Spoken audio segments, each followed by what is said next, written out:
Bonjour, Dr. Aisha. Bonjour. Il y a une importante réunion à Dakar, important meeting here in Dakar, avec les jeunes. Peut-on savoir quel est l'objet de cette réunion? Nous sommes venus ici pour faire une grande réunion sur la gouvernance. Vous connaissez que maintenant en Afrique, nous sommes très forts comme de richesse, comme de population, de la jeunesse, parce que plus que 65% de notre population comme des Africains, sont des jeunesses. Ils ont des énergies, maintenant ils sont plus éduqués, on peut dire ça, oui. C'est pour ça on commence avec des jeunesses en Afrique. Ils ont discuté sur le thème de cette conférence qui sera constitutionnalisme and rule of law. En français, constitutionnalisme et l'état de droit. Parce qu'en Afrique, actuellement, nous avons le manque de la bonne gouvernance. Nous avons tout, mais parce que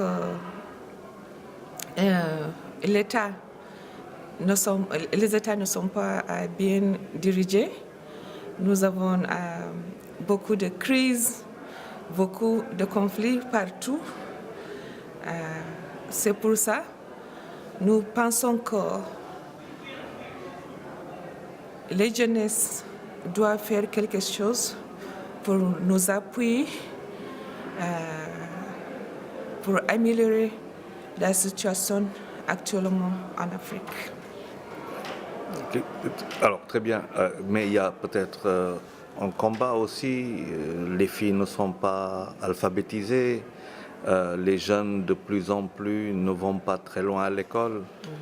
Il y a beaucoup de handicaps. Est-ce que aujourd'hui l'Union africaine est-elle en mesure d'apporter à ces jeunes une assistance de ce point de vue? Oui, l'Union africaine a déjà pris sa responsabilité sur les jeunesses en Afrique. Nous avons une charte, il s'appelle African Youth Charter. Il parle de droits, des responsabilités des jeunesses en Afrique. Il parle de problèmes de chômage en Afrique actuellement qui est très haut. Nous avons un programme aussi, il s'appelle African Youth Volunteer Co. C'est pour ça on rejoint les jeunes de partout en Afrique pour mieux améliorer l'état de compréhension, l'état de skills, oui, c'est pour ça.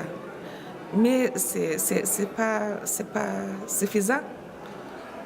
On doit améliorer la situation parce que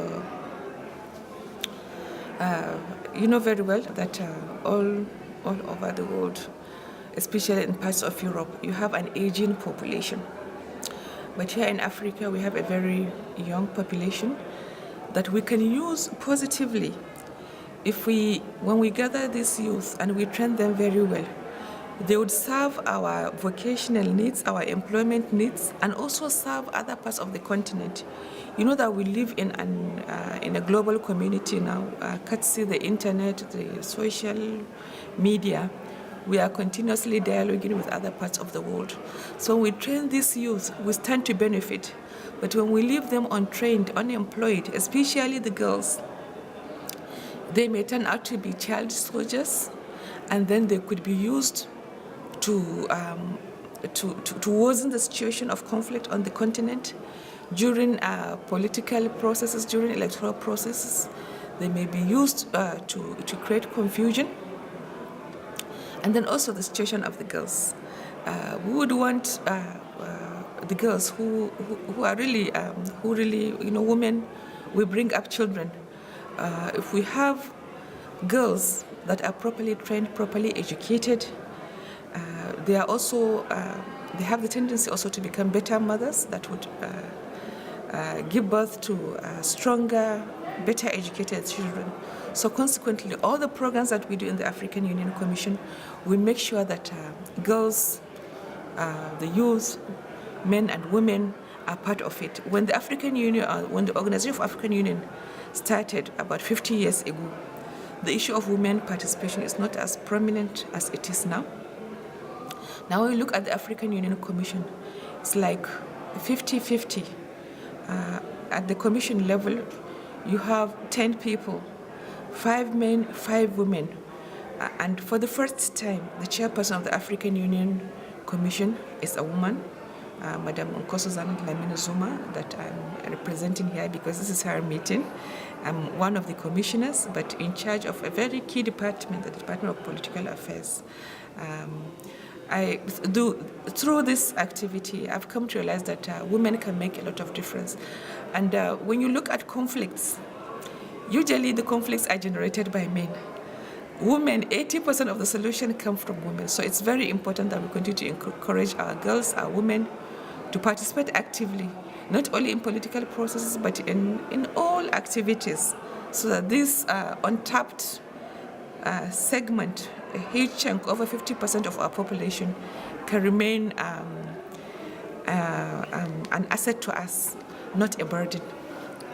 Comment l'Union africaine met en place tout ça? Thank you very much. We say this to our partners. When you look at development aid, the support, it's usually coming from non-African countries, mostly the Western countries. And we, as an African people, we are now 50 years old. We are just celebrating our 50-year anniversary, our Golden Jubilee. But we are using these 50 years to think, should we as Africans continue to become a liability to the Western world, the Western society? And coincidentally or unfortunately, it is also happening when these Western countries, our traditional donors, our traditional partners, are getting poorer and poorer. Every day we wake up, one country, it would either be Spain or Greece or Italy, one by one, they're declaring bankruptcy. So it's like, it's not something that is sustainable. But we cannot say that presently as Africans, we don't need support. Let our partners support us, but not in the traditional way that they support us. Let them support us in a way that we can stand on our feet. And then one day look after ourselves.